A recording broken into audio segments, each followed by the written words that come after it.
Exactly 11 minutes past 9 a.m. Time for us to navel gaze on family matters now for our Family Check segment. And we look at handling failure in life, whilst this is considered or looked at as one of the integral parts of life. But what exactly causes this? What are the reasons surrounding failure, for instance, and just how do you navigate this as an individual? This is what forms base of our discussion, and I have created FaceTime with Geoffrey Ongwae, who's the director, G-Talks and Mentorship. Karibu sana to the program, Geoffrey. Thank you, my sister. Let me just start with you telling us very quickly what G-Talks and Mentorship is all about. What exactly do you deal with? That's my network, and it's registered. I do a lot of mentorship to schools. All right. I talk to principals, I talk to teachers, I talk to students, and I've been to various companies for motivation talks. Yeah. So then when you say schools, this is high schools, universities? High school, universities. Yeah. For how long have you been doing this as a person? This is now 17 years.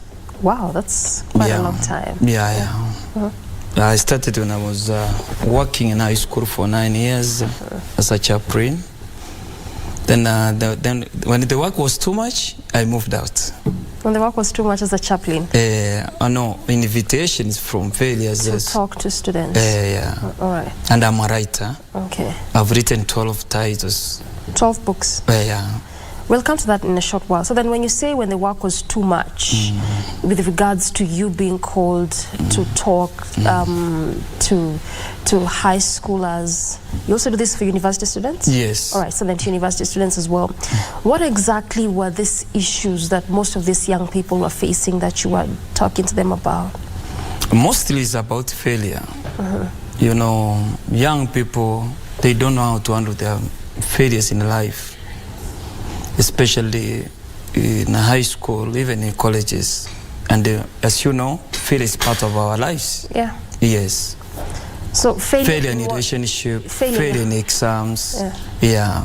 So this is basically the most in which you are talking to them about? Yes. For 17 years? For 17 years. Talk to me about your experience in doing this. How has it been? What is it you're gathering with regards to young people? Since I started doing this work, I've talked to many schools and many young people. And from my experience, young people, they need mentors. They need mentors, not only our young people, even parents in high school. They need somebody to talk to them how to handle themselves in their family, how to handle young people. Yeah, you know. And the experience has been so good. And I've seen people changing their attitude. I've seen people becoming very successful. Yeah. Okay. Others are working now, especially the people I started working with many years. I've seen them become very successful. Yeah. You did talk about relationships, exams. Relationship, exam, yeah. We'll unpack those in a short while. But before then, just tell me first, even prior to this 17 years, why you really felt that this is something you wanted to really focus so much on, doing mentorship programs?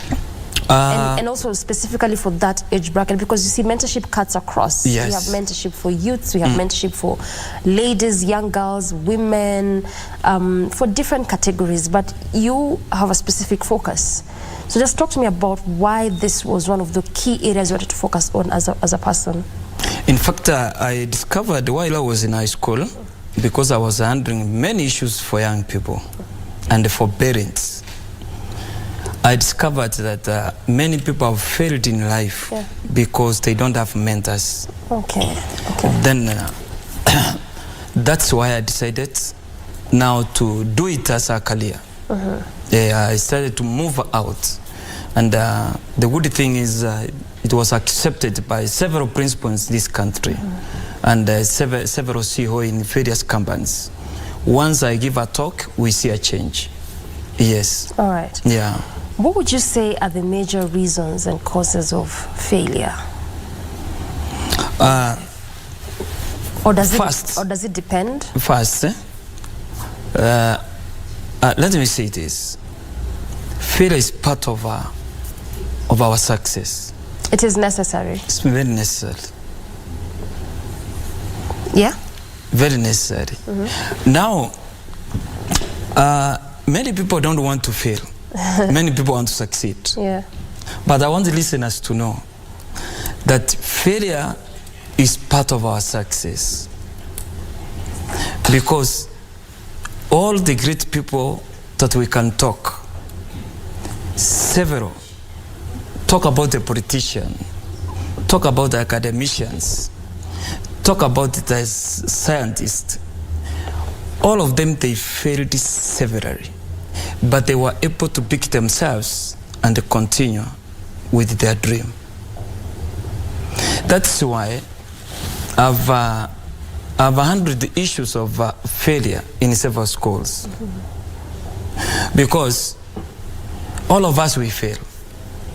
But what brings a difference is how to react. All of us, we do fail. But the way you react to failure is what brings the difference in us. Others, they are not able to pick themselves and continue with their journey. Others, failure destroyed their dreams, destroyed their career, destroyed their marriages, destroyed their youth life, and that's the end of the story.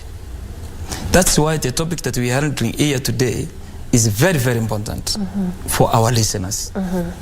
That we must be able to know that failure is part of our lives, part and parcel. We can't avoid. Even when you don't want to fail, we are human beings. You will find yourself that you have failed. Maybe in marriage, maybe in business, maybe in a career. You will find yourself that something has happened that you never expected.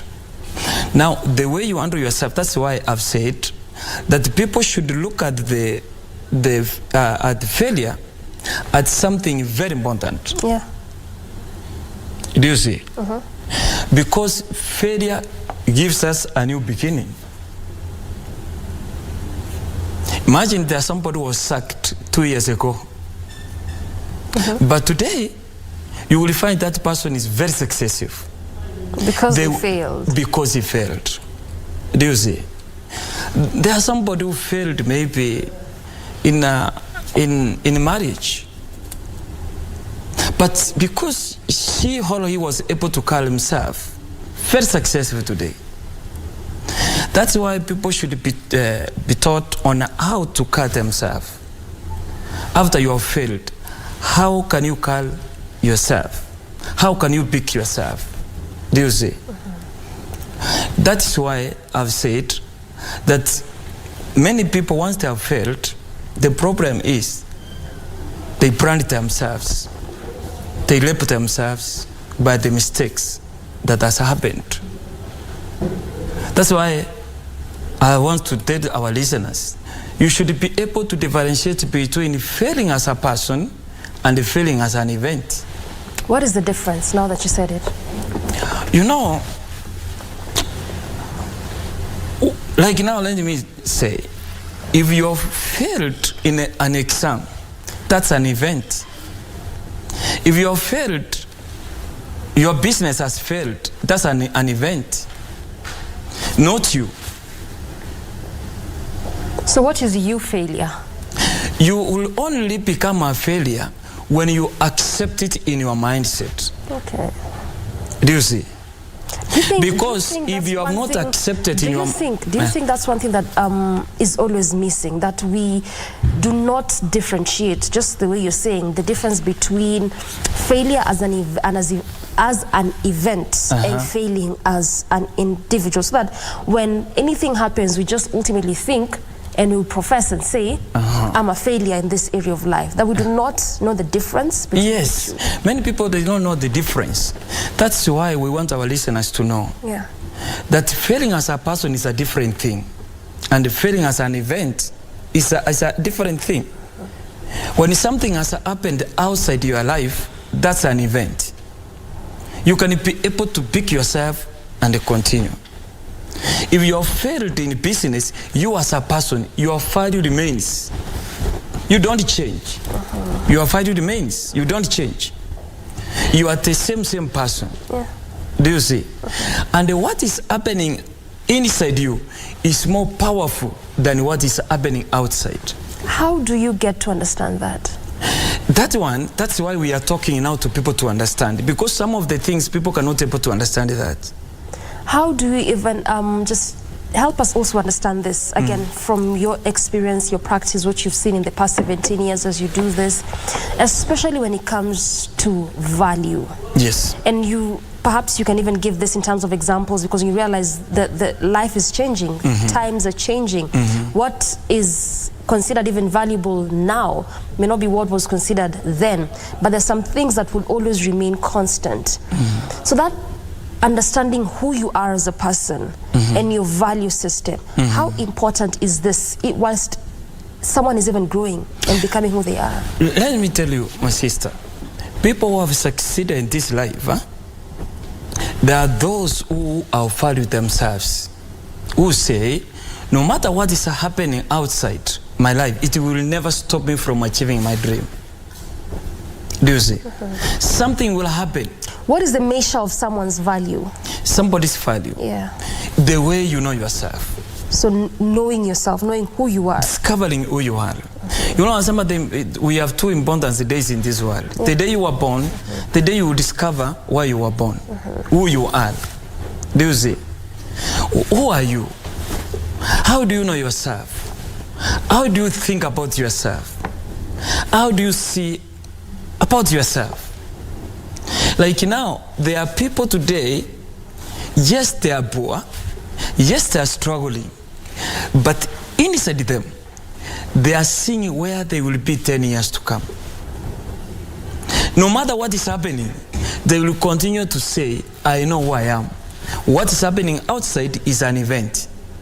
It is temporal. So knowing who you are is tied to one's purpose, or what exactly is this? Yes, knowing what you can do with this life. Do you see? Yeah. And that is a mistake that many people have. In fact, wengi sana watu wengi tumeongea na wao. Hata unauliza mtu, who are you? What do you want to do? Where will you be 10 years to come? Where will you 20 years to come? Where do you see yourself? Do you see? Yeah. Because this one will be able to guide you. Whatever is happening, you will say, I know myself. What is happening outside, it will never destroy my future, destroy my dream, destroy myself. I want us to get a bit practical about this, Geoffrey.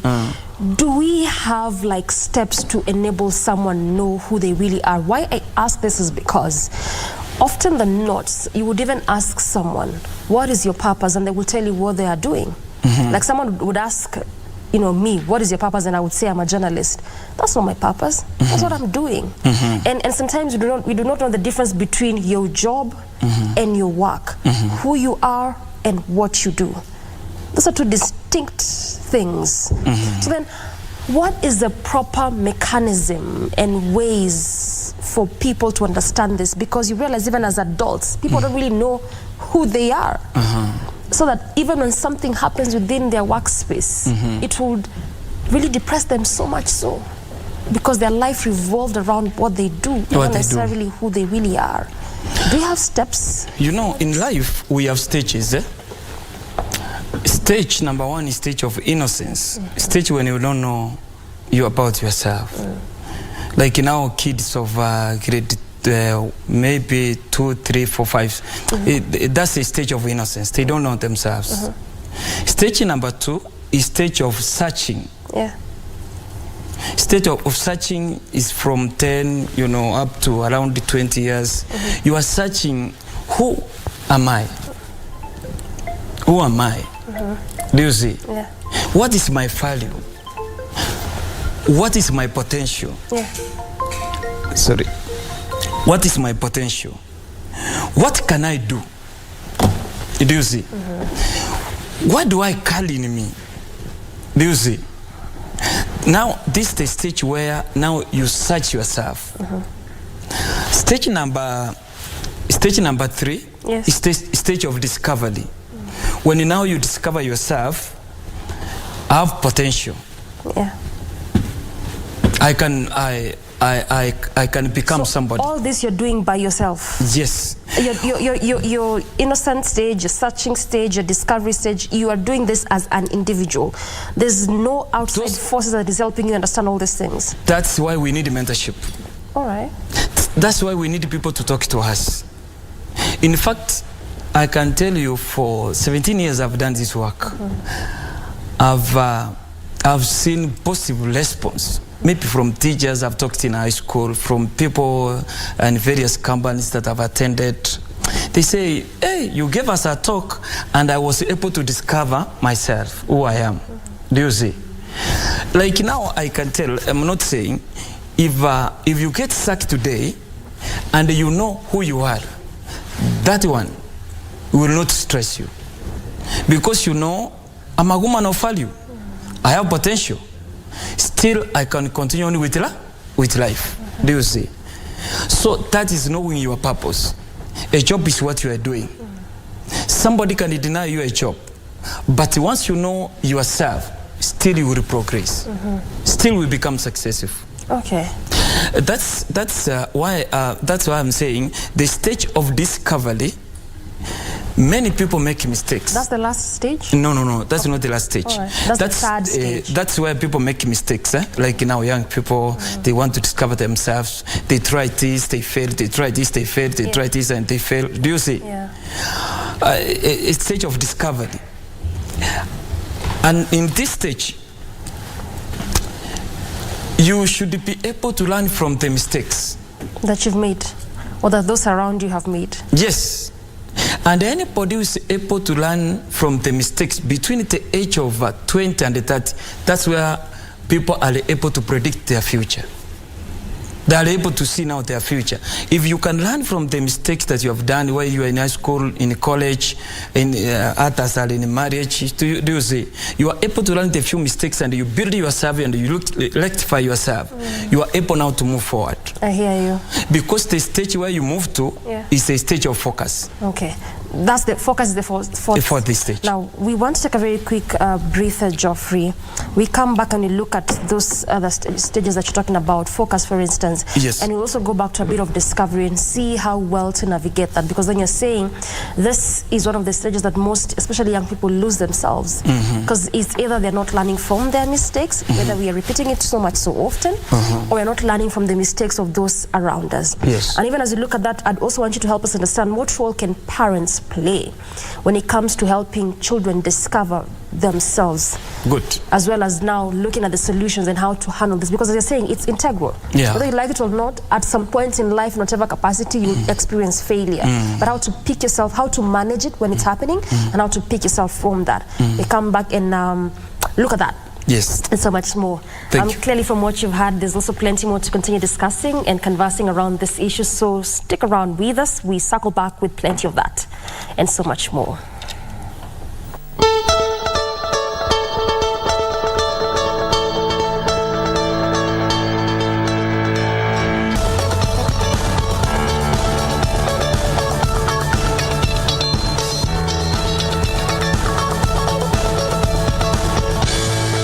Geoffrey, we're looking at the 4 stages that you're really explaining to us. Yes. We looked at the innocence, searching, discovery stage, and you did say the last stage is the focus? Focus stage. Focus stage. Yes. But before we get to focus, a bit on discovery. This is where you're saying we have a lot of the young people, young bracket. And this is that stage where you actually find yourself so much so, or you completely lose it. Yes. So then, what needs to be happening at this point? This is a stage where our young people need mentors. Mentorship. Parents should be able to talk to their children because they go through a lot.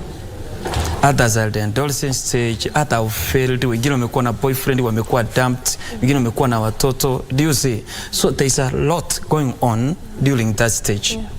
Others have tried, they have failed. You know, there's a lot of failure in between here.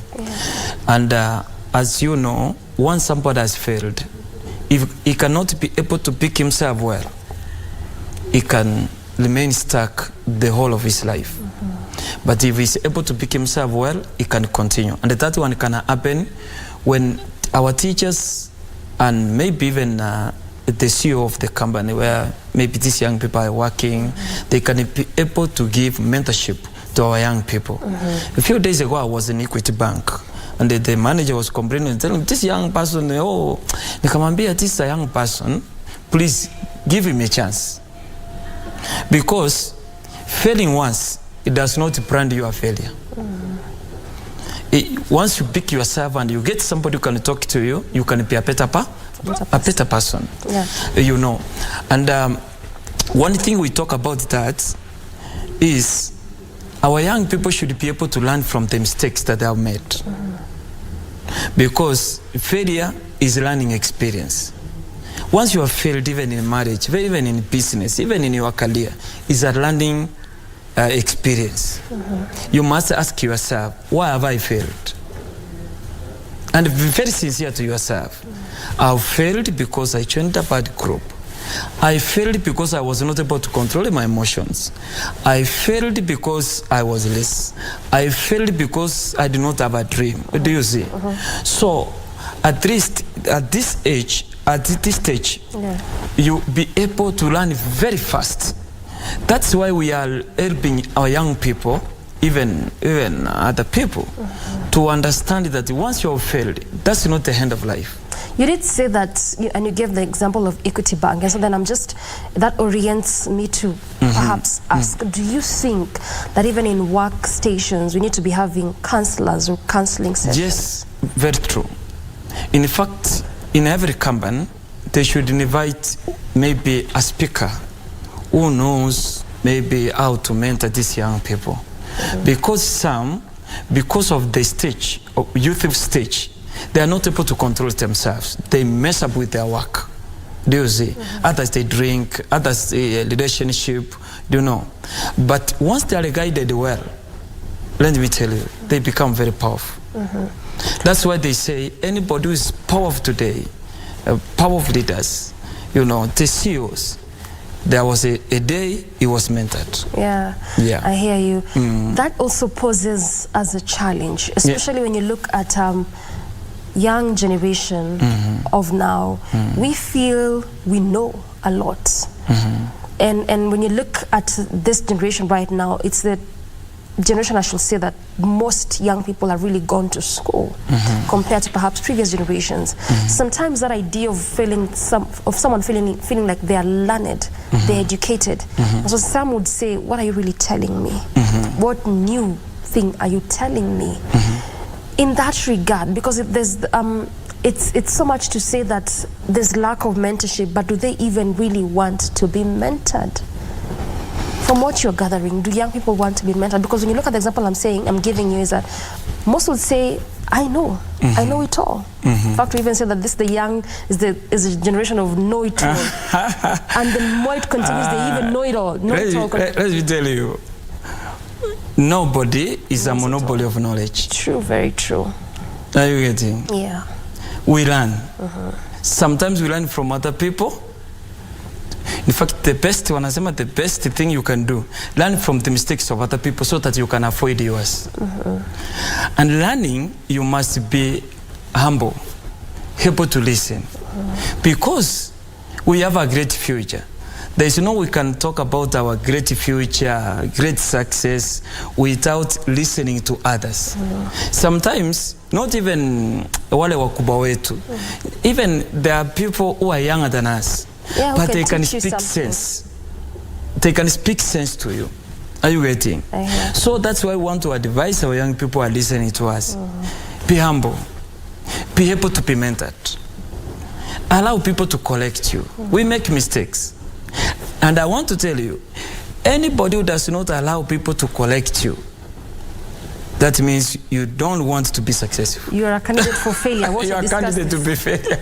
But then also, Geoffrey, talk to me about parents. Before we go to emotions, actually analyze failure in great detail that they can't get out of it. But then talk to me about the role of parents. And even as you respond to that, we are living at a time where, and I've said this oftentimes in this set, anytime we have such kind of similar discussions, that right now where we are seeing a generation of parents who are doing close to even 3 jobs, 2 or even more, because then they have to make ends meet. So having time for that child is minimal. Minimal and a tall order on these parents. Some parents would even say they are mulling over taking their children to boarding schools because then they don't have time for them, they can't handle them, so they think the teacher is best placed to handle this child. But then you realize they're also very integral and important in the growth of this child, to a point that when they begin experiencing failure to a bit of their teens, youth, adulthood, based on what they have been taught whilst growing, they can be able to employ the knowledge, the insight they got to some of those things they're experiencing. How critical is that parent being present, not just the parent being there, but being actively present amidst the kind of situation we are dealing with, not even as a country, as a globe? You know, it's a challenge nowadays. I tell you, I've attended parents, thousands of parents in this country, especially in high school. And one thing that I've reminded parents, your success will be measured by the kind of children you raise. Not the kind of work you do. No. You know, hata wakati umekufa unasikia watu wanauliza watoto wako wanafanya nini? Umesikia? So people really want to know what kind of children that you raised. Do you see? That is why, even if you become a president, yes, and you fail to raise children, you are a failure. Because they will call your name. I'm telling you. Hata wakati umeona watu wanauliza watoto wako wako aje. That is why we tell parents, don't invest for your children, invest in them. What is the difference? Investing for your children ikuchenga nyumba, ununue shamba, alafu watoto hawa ikiwa watakuwa walevi na wana kunywa hizi vitu zingine, unapata ya kwamba they will sell it. Are you get what I'm saying? But if you invest in them, they will be able to develop themselves. They will be able to buy land for themselves. Are you listening to what I'm saying? Yeah. That is why we are telling parents who are listening to us, kindly, even me, I'm busy. I'm talking as a parent. Yeah. My children are now teenagers. Yeah. Create time for your children. Special time. Quality time. Have time to talk to your children. Kuwa na wakati tu unaenda nje. Unajua nimeona unapata hapa watu wako wanapeleka you take your friends out. Unachoma nyama, unasema leta kilo 2, leta kilo 3. Pipi yako na watoto wanateseka, hawajai kuona. Do you see? Yeah. That's failing as a parent. That is why, you know, as a parent, you know, teachers, sometimes I'm telling you, the children we have nowadays, I've been to schools and I want to tell you, yes, they are very cheap. Pretenders. When they're before the teachers, they pretend. Are you listening to what I'm saying? The one who can be able to know the children, or your children, or your daughter, or your son, is the parent. Umeona? Yeah. Because mtoto wako uko na yeye, utachua huyu ni mwizi, huyu ako very rude, huyu ako hivi. When you spend time with that child, you will tell. Do you see? Yeah, nowadays we have absent parents. Tumeacha wafanyikazi, wao ndio kila kitu. That's why nasema, if you are very busy, at least per month, per week, one day per week, go out with your children, be able to talk, especially wakati wameanza what we call teenager stage. Hapa sasa una feelings imeanza, sexual feelings imeanza, mambo ya drugs imeanza kuingia. Hapa ndio unatakikana ukuwe very keen looking at your children, the way they grow up. Unapata kifua kilikuwa flat, after a few days kimeanza kuja. Hapa nyuma you know, are you listening what I'm saying? A boy who was speaking in soprano a few days, unasikia bass. Yeah, so basically what you're saying is that pay attention. Pay attention, great time. Yeah. And you know, even as you keep talking about like the issue of drug, for instance, the substance abuse, just the latest survey indicates that Kakamega is actually topping that list. We had seen this mostly in the central part of the country, central region counties, but we're now seeing it moving to different parts. So clearly when you're saying parents to pay close attention, there's never going to be enough time. You just create it. Yeah, you create I hear you. Right, before we get further. And the quality time, when you go out, put off your phone. I hear you. Well said. Design your future now. This is your latest book. Yes. Just talk to me a bit about this particular book. What is its aim? How is it supposed to shape the minds of those who read it? Oh, yes. When I wrote that book, I discovered that God has given us ability to create our future. Do you see? Yeah. That's why tunasema whatever you are doing today, it tells us the kind of future that you will have. Do you see? We can predict, all you as a person, you can predict your future by looking what you are doing today. Do you see? Yeah. So if a person can be able to design, what design do you want to become? What kind of a product do you want to become? Do you see? Where do you see yourself? Who are you? While you are in high school, while you are in college, where do you see yourself? Because once you have designed, that design will be a roadmap. It will guide you. Like now, if you are, let me say you are 27 years, 35 years, where will you be? What does your design say? You are an architect of your life. Do you see? Yeah. So that's why we don't want ile unasema nimeachia Mungu kila kitu. Hapana.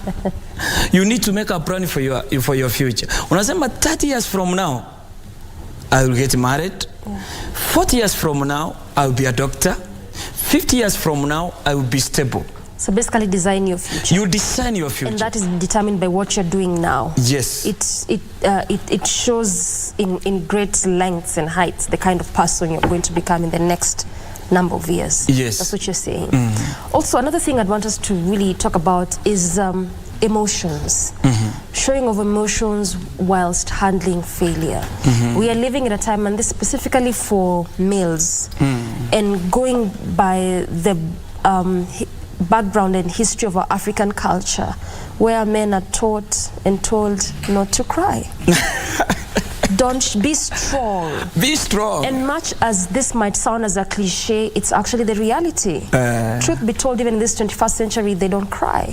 Most of them, they don't show emotions. And it's also an important part while you're handling failure.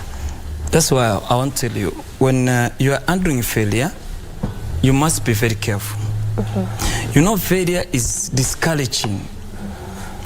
You know, maybe you have failed in marriage. You will ask yourself, sister zangu atasemaje? My father atasemaje? Do you know? About the surrounding? Now you become emotional. Do you see? Yes. That is why once you have failed as a person, be able to control your emotions. Build what we call a strong belief system. How do you control your emotions? Emotions is very easy. You know, attitude is the way you feel towards yourself. Are you get what I'm saying? Yeah. Like now, you can say, instead of writing everything on Facebook about me, let me contain myself. You know, nowadays people register emotions. Mtu anaandika anasema hii ilikuwa umbwa, sikuwa nimemjua, kuanzia leo tumeachana. After 1 month tunaona mmerudiana. Emotions. Do you know? And when you are emotional, you are not yourself. You drain a lot of energy. You think a lot. And at that time you think negatively concerning yourself. Do you see? But that is why we have said, build what we call a strong belief system, self-esteem. Umeona huyu msichana mwenye aliua mtoto juzi, what happened? Aliulizwa, why do you killed your daughter? Akasema, because of low self-esteem. So, number one, when you are very emotional, be very careful what you say. Do you get what I'm saying? Yeah. Because you can say something can destroy your marriage, can destroy your career. So be careful what you say. If you have nothing to say, keep quiet. Do you get what I'm saying? Number two, when you are very emotional, have a friend that you can talk to. Unasikia kuna mambo yamewaka moto. Have a friend. Have somebody you can, wanasema, a problem have shared is half solved. So hata wanaume tunasema wakati huo, hata nilikuwa naongea na wale mwingine juzi nikawaambia, hata wakati pipi anakuchapa, have somebody you can tell pipi alinichapa usiku lakini usiambie mtu. So that you can release yourself. Because I hear you. So basically, nothing stops you from being emotional. Just control your emotions. In fact, human being, we are emotional, all of us. We're emotional beings. Yes. But the difference is, how do you control? How do you handle those emotions? How do you handle those emotions? Ndio unaona, sometimes when you are very emotional, walk away. Go and take tea, come back, you are relieved. Does the way in which one handles their emotion closely tied to their upbringing and how they were brought up? Or the events of life is what makes you know as a person, this is how I handle my emotions? Which is which? But, you know, we know ourselves. We know our weaknesses. You will never become a better person until you know your weaknesses. Number two, you work on those weaknesses. Like now, if you are very emotional, you can start practicing on how to control your feelings. Kuna mtu akikosewa kitu kidogo hivi, hata kazi, anasema nimewacha. The following day, anaandika bro, anasema sijui nini ilikuwa mbaya, forgive me Mr. Boss. Because he was very emotional. Kuna mtu amepiga pipi yake ameua, because he was very emotional, he was not able to control. That's why tunasema know yourself. All of us, we know ourselves. There are people, wakati something has happened like this, unacham. Mtu anatafuta hata panga, mtu anatafuta sijui nini, ataka kukata mtu. Unapata kwamba emotion are so high. Now you can start practicing. Practice makes perfect. Now you can start controlling. If you are a woman who always quarreled, who speak anything, you can say, let me work on this. Change is possible. Change is possible. You can be a better person. I hear you. Yes. Now, we have another specific set who analyze issues, overthinkers. Something happens and they will think it to the left, to the right, to the center, trying to make sense of it. Why did it happen? Who was there? Why weren't they there? Looking at those past events and replaying it in their minds constantly, just try and make sense of it. How detrimental is this? How bad is this? Because after something has happened, it has happened. Yes. If you let me make this statement. You will never change your past. No matter how powerful you are, but you can change your future. Once something has happened, it has happened. You must have these things in your life. Number one, accept. Accept something has happened. Accept how failed. Regardless of how difficult it could be to accept. Regardless, it has happened. There's nothing you can change. There are some things you can change. There are some things you cannot change. So the first thing you are supposed to do as a human being is to accept. Acceptance brings healing. Acceptance gives you a new beginning. Acceptance gives you an opportunity to begin again. Are you listening to what I'm saying? So that's why I've said accept. Number two, adjust. Adjust with life. I've assisted many people. Like me, I've told you, I lost my car 2007. Thieves came and stole my car.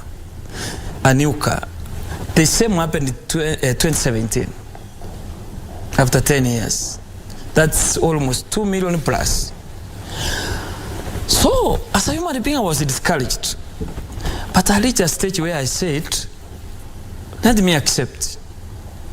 As I said earlier, you differentiate between yourself and an event. You say, still I'm alive. Still I can get another car. Still I can rise again. I can become better. Do you see? So you accept, you adjust. You accept, adjust. Yes. Number 3, you move. You move Advance. forward. Advance. Advance. Continue on with life.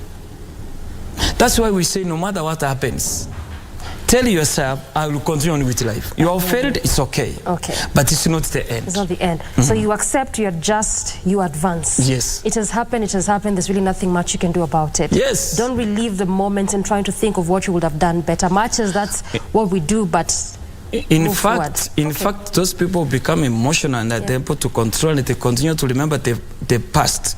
They continue to remember the past. What happens, they drain themselves, their energy, emotional energy. I hear you. That's what I'm saying. Accept, adjust, advance. Yes. Thank you very much, Geoffrey, for your time. Highly appreciate your inputs into this discussion. Thank you. Asante. That has been Geoffrey Ongwae, Director, G-Talks and Mentorship. Definitely what was formed center of this discussion is looking at handling failure in life and possible ways to navigate that and move past your failure to success. Good place to end this conversation, and ultimately good morning Kenya from me and on behalf of the entire team. As usual, asante sana. Till tomorrow, have a beautiful Monday morning.